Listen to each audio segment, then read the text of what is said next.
नमस्कार मित्रों, मैं Sunil Jaiswal, editor in chief खबरों के साथ में आप सभी का स्वागत, हार्दिक अभिनंदन। मित्रों, हम पहुंच चुके हैं छत्तीसगढ़ वक्फ बोर्ड और रूबरू हैं छत्तीसगढ़ वक्फ बोर्ड के चेयरमैन डॉक्टर सलीम राज जी के साथ। राज साहब, आपका बहुत बहुत स्वागत। धन्यवाद दादा। मित्रों, आज 2 मई, 2 के दिन के बाद 5 मई आना है और जो वर्डिक्ट, अभी जो मामला वक्फ बोर्ड का सुप्रीम कोर्ट 2 बेंच के पास है और वहां पर जो मुख्य रूप से जो है अमेंडमेंट एक्ट के अगेंस्ट में जो आया है, जिस पर सुप्रीम कोर्ट ने भी वो आपका वक्फ बाय यूजर, वो सबसे बड़ा मोदी गवर्नमेंट का, भाजपा सरकार, केंद्र सरकार का सबसे बड़ा वो ये है कि वक्फ बाय यूजर, उसी पर सब सरकार का सबसे ज्यादा जोर है। और जितने भी ये दखल वगैरह जो बातें आ रही हैं कि 10 लाख एकड़ के, 10 लाख हेक्टेयर के आसपास जमीन कब्जे में है, तो 5 तारीख वाले जो आने हैं, क्या लग रहा है आपको? सुप्रीम कोर्ट आपकी तरफ न किधर? देखिए, क्योंकि मामला न्यायालय में विचारणीय है, इसलिए उसके बारे में बोलना उचित नहीं होगा।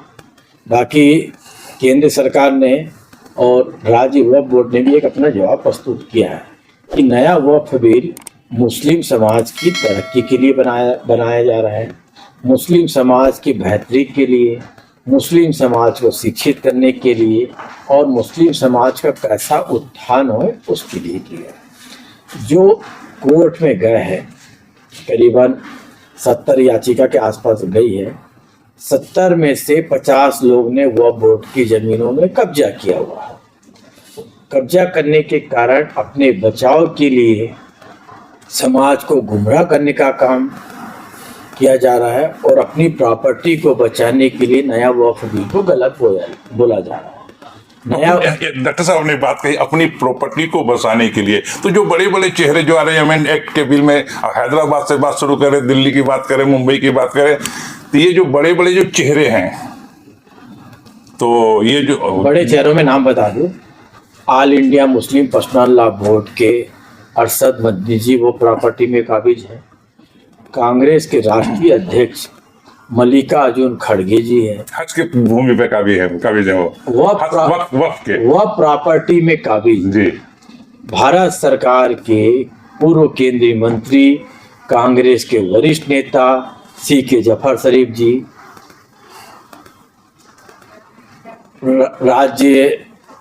राज्यसभा के पूर्व उपसभापति AR रहमान साहब, CK इब्राहिम, ऐसे सैकड़ों लोग हैं जो वह प्रॉपर्टी में काबिज है। तो मुसलमानों की इतनी चिंता करते तो आज वक्फ की स्थिति ये नहीं होती। सच्चर कमेटी की रिपोर्ट किसके समय बनी थी? सच्चर की सिफारिश कौन किया था? उनको विचार करना चाहिए। सच्चर कमेटी की जब रिपोर्ट आई, उसमें मुसलमानों की हालात के बारे में बताया जी। वो लागू क्यों नहीं हुआ? कांग्रेस के लोग ये बोल रहे हैं कि मोदी जी की सरकार इतने साल हो चुकी है, इतना लेट कानून क्यों जी? तो ये तय हो चुका है कि लेट कानून नहीं हुआ। लेट किसके द्वारा किया गया वो कांग्रेस सोचना चाहिए कि कांग्रेस मुसलमान को सिर्फ वोट बैंक ही समझ रही थी और भारतीय जनता पार्टी उनको एक विकसित भारत का, विकसित नागरिक बनाने का काम भारतीय जनता पार्टी कर रही है जी। डॉक्टर साहब, बात में आपने कही, 2-3 नाम आपने गिनाए, उसके साथ साथ हैदराबाद से वैसी ब्रदर्सहुड बिरादरान की बात आ रही है 2-3 वहाँ पर, और बताया जा रहा है उनके जितने भी कॉलेज है, यूनिवर्सिटियां हैं, सब वक्फ बोर्ड के। तो क्या ये हल्ला हंगामा जो है उसको बचाने के लिए ढील है क्या? नहीं, आपकी बात से पूर्ण सहमत। करीबन सैयद ओवैसी जी एवं उनके परिवार के लोग या उनकी संस्था के लोग करीबन 4000 करोड़ के आसपास की प्रॉपर्टी में उनका कब्जा है जी। उनकी मेडिकल कॉलेज है या अन्य संस्था भी हो सकती है, पूरा वक्फ में काबिज है। All India Muslim personal law board देख लीजिए। तो ये समाज को अपने निजी स्वार्थ के लिए समाज को कटघरे में खड़ा करने का काम कर रहे हैं। भारतीय जनता पार्टी का एक धर्म होता है और देश के प्रधानमंत्री जी का एक धर्म है गरीब जी। गरीबी का कोई धर्म नहीं होता, गरीब का हक गरीबों को मिले जी। इसलिए वक्फ नया बिल आया है, उसका गरीब मुसलमान समर्थन कर रहे हैं।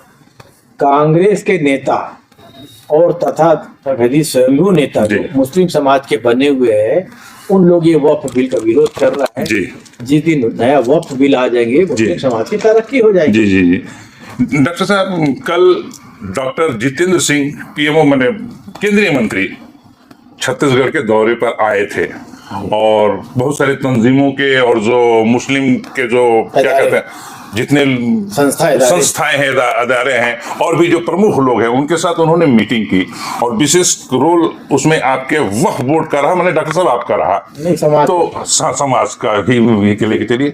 तो उन्होंने बात कही है कि जो अमेंडमेंट एक्ट आया हुआ है वक्फ का, वो विशेषकर मुसलमानों और मुसलमानों में पसमंदा एक बात आ रही है, उनके भलाई के लिए। तो वो कौन कौन सी विशेष बातें हैं जो आम मुसलमानों को जो मिसगाइड हैं उन लोगों के द्वारा जो काबिज है संपत्ति, अपनी संपत्ति बचाने के लिए वक्फ अमेंडमेंट बिल का विरोध कर रहे हैं, तो क्या समझाइश आप लोग दे रहे हैं हम मुस्लिमों को? नया वक्फ बिल में देश के गृह मंत्री जी ने पूरा स्पष्ट कर दिया है कि वक्फ बाय यूजर माने आपकी विवादित प्रॉपर्टी है, तो उसकी के लिए आपको ट्रिब्यूनल या हाई कोर्ट जाना है। जी 1925 से जो रजिस्टर्ड है, पंजीकृत है, उसको इदारे से दूर रखा गया है। जैसे कांग्रेस के नेता और हमारे कुछ समाज के प्रमुख ठेकेदार जो मठाधीश बन के बैठे हैं, वो बोल रहे कि आपकी मस्जिद की जगह छीन ली जाएंगी, कब्रिस्तान की जगह छीन ली जाएंगी, दरगाह की जगह छीन ली जाएंगी। तो देश के प्रधानमंत्री जी ने क्लियर कर दिए है कि आपके मदरसे की, मस्जिद की, दरगाह की 1 इंच भी जगह कम नहीं होगी और इसको अलग रखा गया। बाकी कांग्रेस के नेता लोग भी बोल रहे हैं कि आपकी मस्जिद को लूटने का काम किया जाएगा नया वो, तो वह बिल में गुमराह किया गया। जिस प्रकार ट्रिपल तलाक आप मामले दीजिए, पहले ट्रिपल तलाक का लोग विरोध कर रहे थे, आज मुस्लिम समाज ही उसके समर्थन में है। जी करीबन 42% 3 तलाक के मामले में कमी आई है। और जो महिलाओं में असुरक्षा की भावना रहती है, वो असुरक्षा की भावना खत्म हो चुकी है। तो मुसलमानों को ख्याल रखने वाला कौन है? भारतीय जनता पार्टी है, देश के प्रधानमंत्री नरेंद्र मोदी जी है। इसके साथ डॉक्टर साहब आपने बातें कही जो मैंने आपसे पूछा कि अमेंडमेंट एक्ट जो आ रहा है उससे बातें कही जा रही हैं, वो कब्जे तो अपनी अलग बात है, कब्जे हो जाएंगे उसको तो आपने ये कर दिया, लेकिन आम मुस्लिम का जो अब तक की सरकारें 1952 में पहला एक्ट बना वक्फ एक्ट, उसके बाद से 70-75 साल बीत चुका, वो कौन सा काम वो सरकारें चाहे वक्फ बोर्ड आम मुस्लिमों के लिए नहीं किया जो आप करेंगे, मैंने ये सरकार करेगी अमेंडमेंट एक्ट के माध्यम से? देश के आजादी के बाद से वक्फ बोर्ड सिर्फ भू माफिया के रूप में काम किया है और समाज के नेताओं का चुनाव में कैसा उपयोग है उसने काम किया है।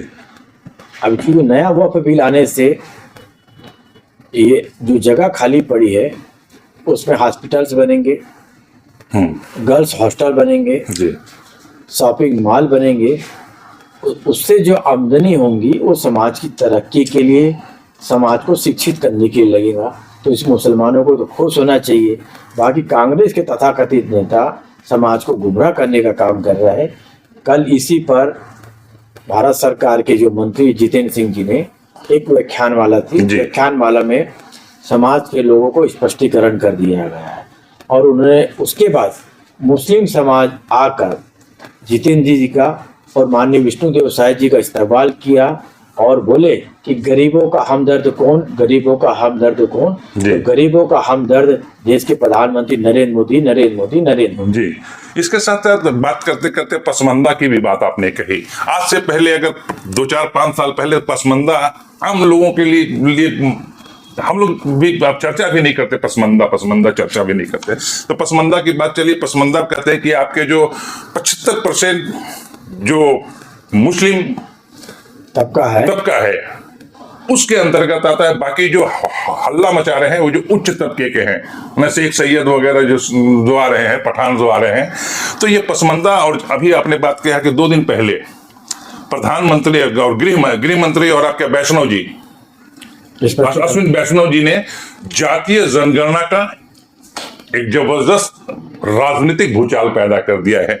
तो इस जातीय जनगणना में तो जाहिर सी बात है कि अदर कौम की जो जनजातियों से है, अलग अलग जातियों की पूरी जाति के नाम आते हैं। अब अभी तक मुस्लिमों को मुस्लिम ही कहा जाता था, अलग अलग वर्गों में नहीं बांटा गया था। तो इस बार जो जातीय जनगणना है, तो आपके मुस्लिम समाज में भी सिर्फ मुस्लिम नहीं करके उसमें जो धुनिया, अंसारी, खान, पठान, कसाई, कलाल, ये सब आएंगी क्या? इस जातीय जनगणना पूछी जाएंगी क्या? इसको कितना तस्दीक कर रहे हैं? पहले पसमंदा का मैं क्लियर कर दूं। 80% के आसपास पसमंदा है। पसमंदा अरबी शब्द है, उर्दू शब्द है। अभी पसमंदा माने पिछड़ा वर्ग। जी।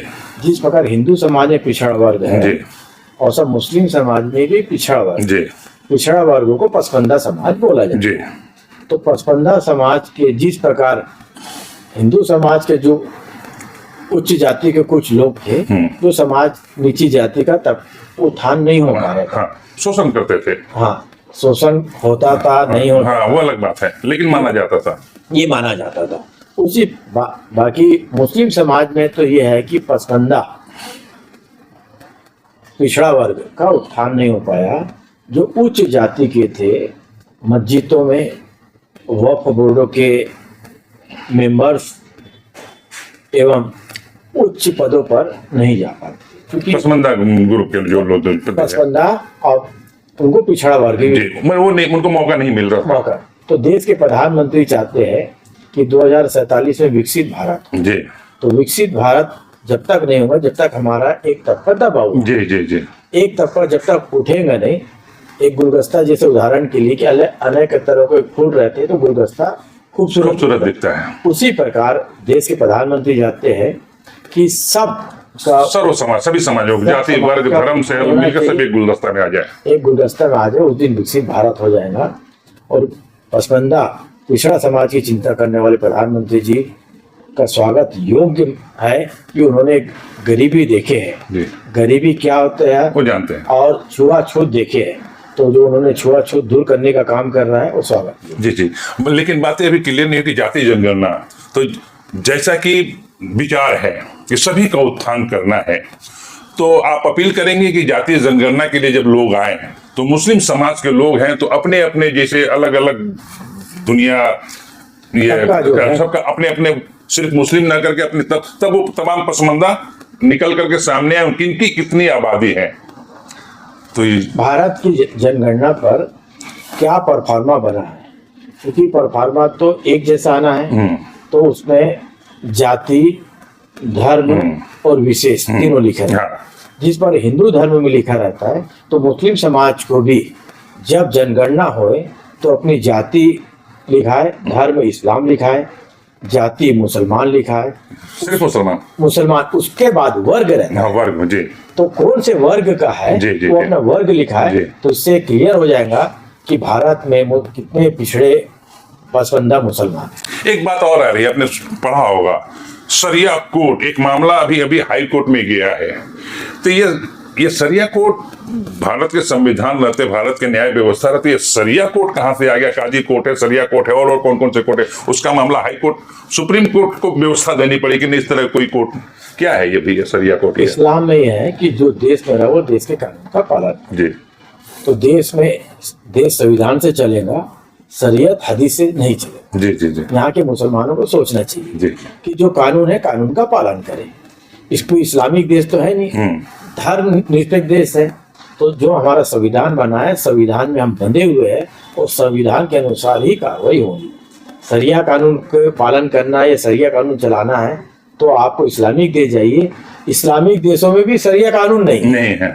56 देशों में बहुत सारे तो नहीं है। तो यहाँ पर जो अपनी दुकानदारी चला रहा है, दुकानदारी समाप्त हो जाएगी और समाज को चूंकि गुमराह कर रहा है। देश में हमारा भी जो इस्लाम चल रहा है वो मौलाना के बताए वो इस्लाम चल रहा है, कुरान के बताए वो इस्लाम नहीं चल रहा है। अंतिम सवाल, अंतिम पड़ाव में पहुंच चुके हैं मित्रों, और अंतिम सवाल पहलगाम और पाकिस्तान का करतूत आप देख ही रहे हैं। जब से 1947 के बाद से, तो पहलगाम के बाद भारत का और भारत का जो नेतृत्व भी जो केंद्र सरकार है या चाहे भारत की 140 करोड़ जो आबादी है, जनता है, क्या करना चाहिए पाकिस्तान का कि वो हमेशा के लिए सुधर जाए? देखिए, देश के 56 इंची वाले प्रधानमंत्री है। हमारी जितनी सोच नहीं है, हम जो कल्पना नहीं कर सकते वो कल्पना से ऊपर उठकर कार्य करते जी और मुंगेर में, बिहार में आम धर्म कि पाकिस्तान सपने भी नहीं सोच सकता कि हम ऐसा करें। जी दुनिया के नक्शे से पाकिस्तान का नामो निशान खत्म होने वाला है, क्योंकि आतंकवादी घटना फैला के वह इस्लाम का भी दुश्मन है और हिंदुस्तान के करोड़ों मुसलमान का भी दुश्मन है। क्योंकि एक धर्म से पूछ के मानने वाला यहाँ करोड़ों मुसलमानों को कटघरे में खड़ा कर दिया। भारत का मुसलमान देश से प्यार करने वाला है, वतन परस्त है, आतंकवादी घटना से दूर है। क्योंकि पाकिस्तान को हिंदुस्तान के मुसलमानों की खुशी देखी नहीं जा रही थी, हिंदू मुसलमानों की एकता नहीं देखी जा रही थी, तो उसको खंडित करने का काम पाकिस्तान ने किया है। और पाकिस्तान के जो उनके रहनुमा बने हुए हैं, हाफिज सईद, जो आतंकवादी संगठन चलाते हैं, तो ये हिंदुस्तान है साहब। सोचिए 5 मिनट लगेगा, आप कहाँ से कहाँ रहोगे। जी बहुत धन्यवाद। अब चलते चलते हमारे जो दर्शक हैं और आपके जो कौम के लोग जो हैं, उनको एक अपील कर दीजिए एज ए हज कमेटी के चेयरमैन के तौर पर कि भारत कैसा है, भारत में भाईचारा कैसा है, कैसे हम मिलजुल कर रह सकते हैं। भारत का मुसलमान दोनों की पूजा करने का तरीका अलग अलग हो सकता है, हमारी रहन सहन, खान पीन एक है। क्योंकि हम गंगा जमुना तहजीब में जीने वाले लोग हैं।